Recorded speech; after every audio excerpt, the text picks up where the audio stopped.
विश्व के प्रथम वैज्ञानिक, विश्व में समता न्याय बंधुता का प्रचार प्रसार करने वाले, समस्त विश्व में अपनी प्रज्ञा से हमें जो साक्षात ज्ञान मिलता है उस ज्ञान को बताने वाले, जो लाइट ऑफ एशिया, एशिया के ज्योतिर्पुंज कहे जाते हैं, ऐसे महाकारुणिक तथागत गौतम बुद्ध को शत शत प्रणाम।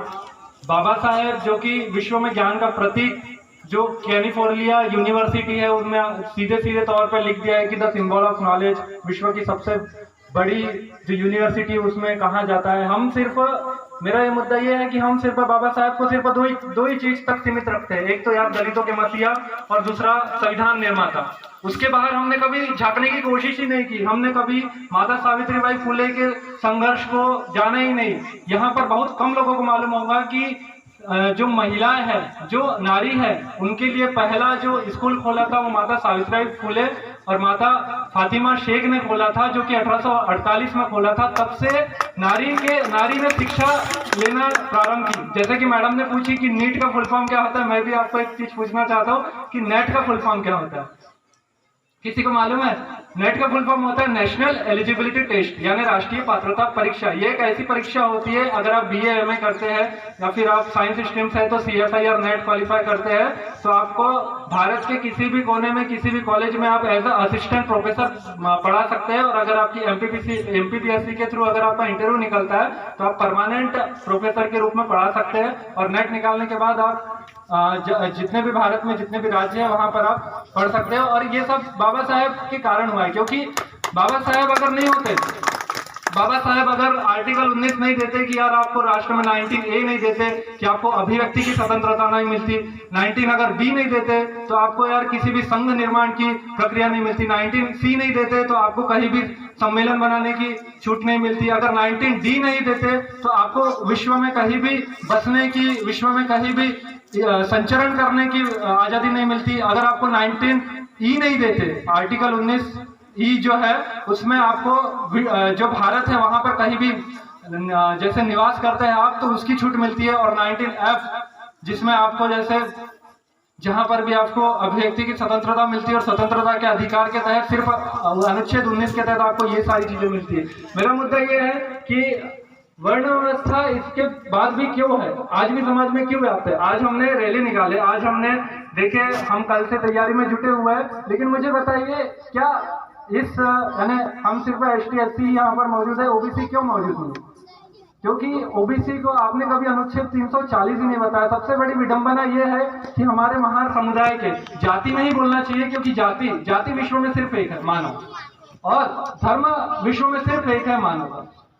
ये हम जानते ही नहीं कि what is difference between category and sub category, what is difference between religion and caste, कि हम ये जानते ही नहीं है कि यार जाति किसको बोलते हैं, धर्म किसको बोलते हैं, उपजाति किसको बोलते हैं, संप्रदाय किसको बोलते हैं, समुदाय किसको बोलते हैं। इसलिए हम फंसे हुए, जो हम है हमारा वो बौद्ध धम्म है, क्योंकि पाली का शब्द है, तो हम ये जानते ही नहीं। इसलिए ओबीसी को हमने कभी जागरूक करने की चेष्टा ही नहीं की।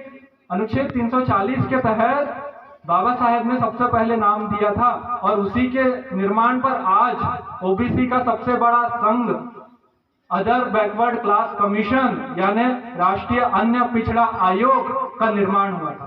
That is the contribution of doctor Baba Saheb. Hindu code bill क्या है? हिंदू कोड बिल क्या बता सकता है कोई? हिंदू कोड बिल एक ऐसी भारत में हिंदू कोड बिल यानी बाबा साहब ने जब 11 अप्रैल 1947 को लाने की कोशिश की, प्रस्ताव रखा, तो फिर कई लोगों ने मना किया। 50 घंटे तक बहस हुई थी, 50 घंटे तक, और कई दिनों तक वो लागू नहीं हुआ था। और जब लागू नहीं हुआ तो संविधान सभा से खुद उन्होंने इस्तीफा दे दिया था कि अगर हिंदू कोड बिल अगर लागू नहीं होगा मैं इस्तीफा दे दूंगा। हिंदू कोड बिल दरअसल क्या था कि यानी महिलाओं को भी समान हक मिले जितना पुरुषों को मिलता है, सिर्फ वोट देने का अधिकार ना हो, संपत्ति रखने का अधिकार हो, वारिस का अधिकार हो, जितने पुरुष को अधिकार मिले उतने नारी को अधिकार मिले, ये है हिंदू कोड बिल। हमने कभी यूनिफॉर्म सिविल कोड पढ़ा ही नहीं कि समान नागरिक संहिता क्या होती, तो इसके लिए बाबा साहब ने पूरा काम किया। इसलिए मैं कहना चाहूंगा कि सिर्फ दलितों के मसीहा और संविधान निर्माता तक ही सीमित ना रखे, वो एक राष्ट्र प्रेमी जैसे हमारे जो महात्मा गांधी जी वो राष्ट्रपिता है, वैसे ही बाबा साहब विश्व रत्न है। उनको विश्व में सबसे ज्यादा जो जयंती मनाई जाती है अम्बेडकर जयंती मनाई जाती है। विश्व में जो सबसे ज्यादा मूर्ति है वो गौतम बुद्ध की है। तो हमें ये सबसे पहले जानना होगा। और आज भी आए दिन अगर ऐसी घटनाएं होती है, तब तो सिर्फ बाबा साहब थे, लेकिन आज ऐसे ऐसे हमने लीडर तैयार किए हैं। जानते हैं हमारे आदरणीय कथानी गुरु जी बैठे हैं, the Buddhist society of India के तहत हम 16 प्रकार के जो शिविर है उसका आयोजन करते हैं, चाहे विपश्यना हो, चाहे सामने शिविर हो, और चाहे ज्ञान जो हमारे जो ज्ञान संचरण का जो शिविर है, इतने सारे शिविर लगा के लोगों को जागरूक करने का काम करते हैं। और इसी के तहत हमने सिर्फ ऐसा नहीं कि यार सिर्फ हिंदू लोगों को विपश्यना करा, हमने हमारे विपश्यना कोर्स में जहाँ रेंगा टोला है तो वहाँ पर मेरे खुद 3 से 4 दोस्त मुस्लिम है, वो भी गए। तो जैसे कि आदरणीय मनोज मिश्रा सर ने बताया कि गौतम बुद्ध सिर्फ एक संप्रदाय तक सीमित नहीं थे, एक समुदाय तक सीमित नहीं थे, विश्व के ज्योतिर्पुंज, इसलिए उनको संज्ञा दी गई है कि एशिया के ज्योतिर्पुंज है। तो कभी भी इनको एक सीमित दायरे तक सीमित रखने की कोशिश ना करें। एक ऐसी घटना हुई थी कि जैसे अभी आप ही के लांजी में मनेरी में बहुत ही दुख होता है, 18 अप्रैल की घटना है। तो क्या हुआ था, एक शिक्षक थे शिव नारायण दहीकर जी ने रात के 9 बजे जो घटना हुई थी कि बिजली चले गई थी और 10 वर्षीय एक बालक था आयुष सहारे, उनको यानी उनका पैर लग गया था। तो उन्होंने वर्ण व्यवस्था के तहत जातिवादी देखी और उसकी खूब कुटाई की, इतने कुटाई की कि उनकी चमड़ी लाल हो गई।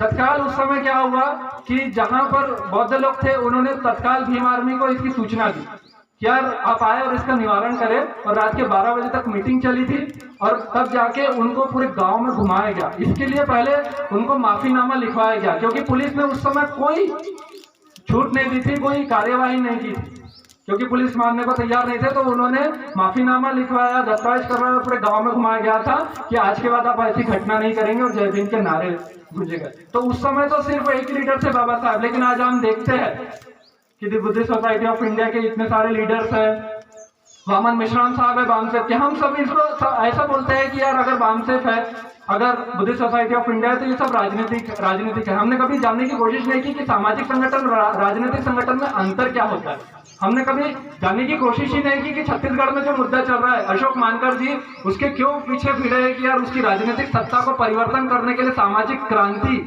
का निवारण कर रहे हैं, क्रांति के माध्यम से उस समस्या का निवारण कर रहे हैं। हमने कभी जाने नहीं कि क्रांति क्या होती है, विद्रोह क्या होता है, सत्याग्रह क्या होता है। इसलिए लोग इसको पता है राजनीति का नाम देते हैं कि अगर आप अपने सामाजिक हक के लिए लड़ रहे हैं, अगर आप अपने सामाजिक हक के लिए लड़ रहे हैं तो ये सिर्फ राजनीति हो गई। ये क्या बात हुई भाई?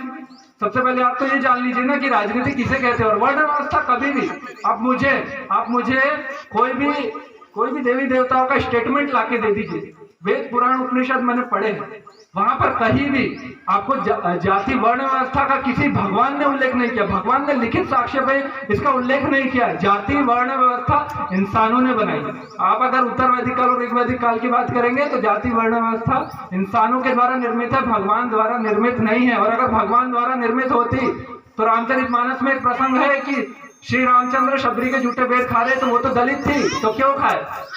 उनके बाद और एक प्रसंग है कि यार केवट मल्लाह की नाव में उनको बैठकर उन्होंने सागर पार करवाया। ये प्रसंग क्यों है कि अगर भगवान ने अगर आप प्रमाणिक तौर पे अगर बात करेंगे कि यार वर्ण व्यवस्था क्या है, तो वर्ण व्यवस्था का नाम लेके जो भी धर्म की राजनीति कर रहे हैं उनसे मेरा सीधा सवाल है कि किसी भगवान ने, आपके अगर जितने भी भगवान है 33 करोड़ देवी देवता, किसी ने वर्ण व्यवस्था की बात नहीं की। और ये सब बात सिर्फ इंसानों द्वारा निर्मित है जो धर्म की राजनीति करके अपनी लालची प्रवृत्तियां रखते हैं। और इस तरह के बाबा साहब ने जो हमको सामाजिक क्रांति दी, जो यार निशस्त्रीकरण सम्मेलन करने की छूट दी, उसके कारण आज हम तरह तरह के आंदोलन करके, ऐसी सभाएं करके, सबसे पहली बात 14 अप्रैल को क्या करते हैं, 14 अप्रैल को क्या करते हैं कि यार दिन भर कार्यक्रम करते हैं और रात को कव्वाली रख देते हैं। और मेरा ये सवाल भी है कि यार कव्वाली क्यों रखते हैं? कव्वाली के बिना क्या अम्बेडकर जयंती पूरी नहीं होगी? हमारे जिला बौद्ध संघ के यहाँ पर अध्यक्ष साहब मौजूद है, माननीय सचिन मिश्राम सर, और इनके द्वारा एक बहुत ही अनूठी पहल बालाघाट में स्टार्ट की गई है पिछले 4 से 5 साल में कि यार जिस दिन अम्बेडकर जयंती रहेगा, जिस दिन 26 नवंबर रहेगा संविधान दिवस, उस दिन ये क्या करते हैं कि बालाघाट की जितनी तहसील है, 10 तहसील है जिसमें, उसमें वहां से कम 300 से 400 लोग आते हैं, 300 से 400 लोग आते हैं और वो एक एग्जाम देते हैं जिसमें बहुजन महापुरुष और सामान्य ज्ञान प्रतियोगिता होती है। यानी बाबा साहब का सच्चा मिशन क्या है? मेरे 10 कलेक्टर, मेरे 10 वकील, मेरे 10 प्रोफेसर, और उसको ये पूरा कर रहे हैं। इस माध्यम से आप पूरा करें। ऐसा नहीं कि यार अगर आप सिर्फ कव्वाली का विरोध नहीं कर रहा हूं, मैं कव्वाली का विरोध नहीं कर रहा हूं, लेकिन जिस दिन 14 अप्रैल आए, 26 नवंबर आए, उस दिन आप खुद से संकल्प ले लें कि यार जितना बाबा साहेब ने पढ़े हैं उतना ही हम पढ़ेंगे, और उस दिन संविधान का वाचन करें, ना कि कव्वाली करें। क्योंकि अगर आप संविधान का वाचन करेंगे तो सब लोग संविधान के बारे में जानेंगे कि संविधान है क्या। उस महामानव ने, उस महापुरुष ने इतना बड़ा संविधान, भारत का, विश्व का सबसे बड़ा लिखित संविधान बनाया, तो बनाया कैसे? आप जानेंगे कि यार जागरूकता होती क्या है, समता क्या है, न्याय क्या है, बंधुता क्या है। हम तो सिर्फ ऊपरी तौर पर करते हैं, लेकिन आज भी अदर कैटेगरी अगर हम देखें तो उनके मन में आज भी वर्ण व्यवस्था व्याप्त है। और इस वर्ण व्यवस्था को दूर करने का एक ही कारण है कि आप उनको जागरूक करें, और ऐसे ही कार्यक्रम के माध्यम से ये बताएं कि सिर्फ बाबा साहब दलितों के मसीहा नहीं बल्कि विश्व निर्माता है। आर्टिकल 340 बताइए, हिंदू कोड बिल बताइए, मजदूर यूनियन का वो बताइए कि 14 घंटे से 8 घंटे की जो छूट दी गई थी कि यार 14 घंटे लोग बैल गाय ढोल जैसे काम करते थे, उसको 8 घंटे करने की कोशिश की गई। तो 8 घंटा किसने किया? वो 7 मीटिंग हुई थी मजदूर यूनियन की, और वो बाबा साहेब ने किए थे, तब जाके आज हम सिर्फ 8 घंटे काम करते हैं। वरना ये प्रावधान कहीं नहीं था, जानवरों जैसे काम करवाते थे पहले। अगर आप इतिहास खोल के आधुनिक भारत का इतिहास अगर पढ़ लेंगे तो वहां पर ऐसी व्यवस्था थी, और उस व्यवस्था को बदलने का काम करें। तो मेरी गुजारिश सिर्फ ये है मंच के माध्यम से, क्या जैसे मैंने सिर्फ नेट क्वालिफाइड किया है by the grace of doctor Baba Saheb and by the grace of light of Asia Lord Gautam Buddha, और इसीलिए इस जन जागरूकता के पहल को आप घर घर तक लेके जाएंगे। 14 अप्रैल, 26 जनवरी या फिर हर दिन संविधान का एक अनुच्छेद पढ़िए। 365 दिन होते हैं, 395 अनुच्छेद है। अगर आप हर दिन एक अनुच्छेद पढ़ेंगे और लोगों को शिक्षित करेंगे तो वे खुद शिक्षित होंगे, औरों को भी शिक्षित करेंगे, और बाबा साहेब का मिशन जो है वो सच्चे मायने में पूरा होगा, सच्चे मायने में पूरा होगा। इतना कहकर मैं अपना स्थान ग्रहण करता हूँ। जय भारत, जय संविधान, जय भीम, जय बुद्ध। बहुत ही सुंदर